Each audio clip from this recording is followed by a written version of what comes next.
நிறைய மனுஷங்களை சம்பாதிச்சிருக்கான். அதாவது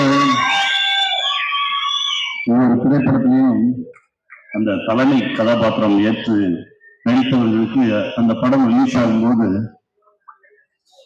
பூக்குழி இறங்குற மாதிரி அப்படி சொல்லுவாங்க. அதாவது தூரமா இருந்து பார்க்கும்போது பூ இறங்குறதுன்னு சொல்லுவாங்க, கிட்ட போய் பார்த்தா தான் தீயில இறங்குறது.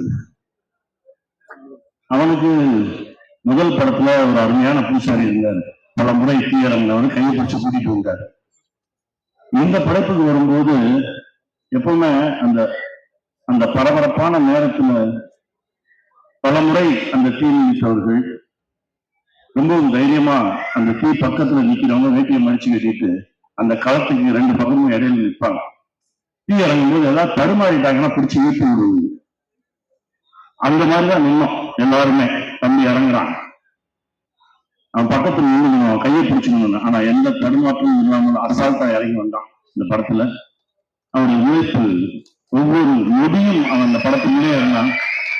நல்லா வருவாடா, நல்லா வரும்.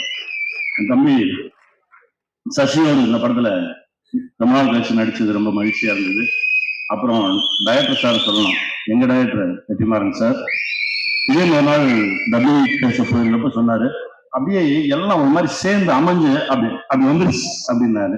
அது போதும், ஏன்னா அவர்கிட்ட இருந்து ஒரு வார்த்தையை வாங்கவே முடியாது. அந்த வார்த்தை அவர்கிட்ட இருந்து வந்துச்சுன்னு ரொம்ப தைரியம் ஆயிடுச்சு, ரொம்ப சந்தோஷம் ஆயிடுச்சு. குண சார் எப்பவுமே நீங்க வரீங்க, நீங்க அங்கிருந்து வரீங்கன்னு சொல்லவே மாட்டாரு, நம்ம வரோம் அப்படின்னாரு. அப்படி அவர் பக்கத்துல அவர் தோல் எடுத்து வச்சுக்குவாரு ஆர்டிஸ்ட. அது உங்ககிட்ட வந்து நான் கத்துக்கிட்டது சார். அந்த மனசு, அந்த எளிமை, அந்த ரொம்ப அப்படி அப்படி கூட்டிட்டு போறது இருக்குல்ல, அந்த மாதிரி ஒரு மனுஷன். அவருடைய மனசுக்கு இந்த படைப்பு மிகப்பெரிய வெற்றி பெறும். இந்த படத்துல உழைச்ச ஒவ்வொருத்தருக்கும் என்னுடைய மனமார்ந்த வாழ்த்துக்கள். நானும் இதுக்குள்ள இருக்கேன்றது எனக்கு மிகப்பெரிய பெருமை. ஆமா சார், அவர்கிட்ட இருந்து நிறைய விஷயங்கள் கத்துக்கிட்டோம். குட்டி குட்டி விஷயங்கள் நிறைய பேசுவோம். ரொம்ப நன்றி சார். அப்புறம் எங்க டெக்னீஷியன் எல்லாருக்குமே என்னுடைய மனமார்ந்த வாழ்த்துக்கள். இந்த படம் மிகப்பெரிய வெற்றி பெறும். நல்வோம்.